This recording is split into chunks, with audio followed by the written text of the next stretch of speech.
Love with God channel daily gospel. மத்தேயு நற்செய்தியிலிருந்து வாசகம். அதிகாரம் 25, இறைவார்த்தைகள் 31 முதல் 46 வரை.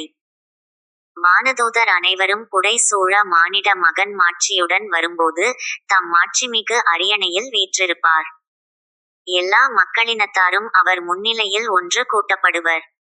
ஓர் ஆயர் செம்மறியாடுகளையும் வெள்ளாடுகளையும் வெவ்வேறாக பிரித்து செம்மறியாடுகளை வலப்பக்கத்திலும் வெள்ளாடுகளை இடப்பக்கத்திலும் நிறுத்துவது போல் அம்மக்களை அவர் வெவ்வேறாக பிரித்து நிறுத்துவார்.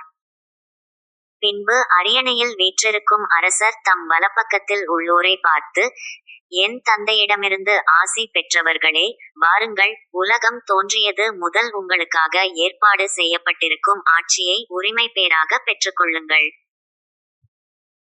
ஏனெனில் நான் பசியாய் இருந்தேன், நீங்கள் உணவு கொடுத்தீர்கள்; தாகமாய் இருந்தேன், என் தாகத்தை தணித்தீர்கள்; அந்நியனாக இருந்தேன், என்னை ஏற்றுக்கொண்டீர்கள்; நான் ஆடையின்றி இருந்தேன், நீங்கள் எனக்கு ஆடை அணிவித்தீர்கள்; நோயுற்றிருந்தேன், என்னை கவனித்துக் கொண்டீர்கள்; சிறையில் இருந்தேன், என்னை தேடி வந்தீர்கள் என்பார்.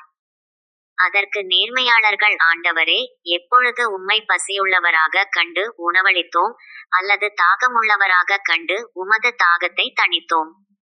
எப்பொழுது உம்மை அந்நியராக கண்டு ஏற்றுக்கொண்டோம், அல்லது ஆடை இல்லாதவராக கண்டு ஆடை அணிவித்தோம்? எப்பொழுது நோயுற்றவராக அல்லது சிறையில் இருக்க கண்டு உம்மை தேடி வந்தோம் என்று கேட்பார்கள்.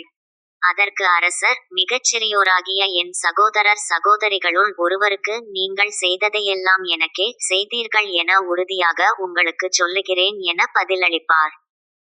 பின்பு இடப்பக்கத்தில் உள்ளோரை பார்த்து, சபிக்கப்பட்டவர்களே, என்னிடமிருந்து அகன்று போங்கள். அலகைக்கும் அதன் தூதருக்கும் ஏற்பாடு செய்யப்பட்டிருக்கிற என்றும் அணையாத நெருப்புக்குள் செல்லுங்கள்.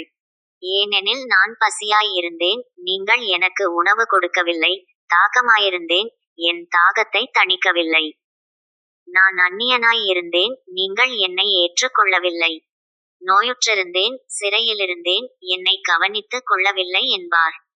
அதற்கு அவர்கள், ஆண்டவரே, எப்பொழுது நீர் பசியாகவோ, தாகமாகவோ, அந்நியராகவோ, ஆடையின்றியோ, நோயுற்றோ, சிறையிலோ இருக்க கண்டு உமக்கு தொண்டு செய்யாதிருந்தோம் என கேட்பார்கள். அப்பொழுது அவர், மிகச் சிறியோராகிய இவர்களுள் ஒருவருக்கு நீங்கள் எதையெல்லாம் செய்யவில்லையோ அதை எனக்கும் செய்யவில்லை என உறுதியாக உங்களுக்குச் சொல்கிறேன் என பதிலளிப்பார். இவர்கள் முடிவில்லா தண்டனை அடையவும் நேர்மையாளர்கள் நிலை வாழ்வு பெறவும் செல்வார்கள். இது ஆண்டவர் வழங்கும் அருள்வாக்கு. இறைவா, உமக்கு நன்றி.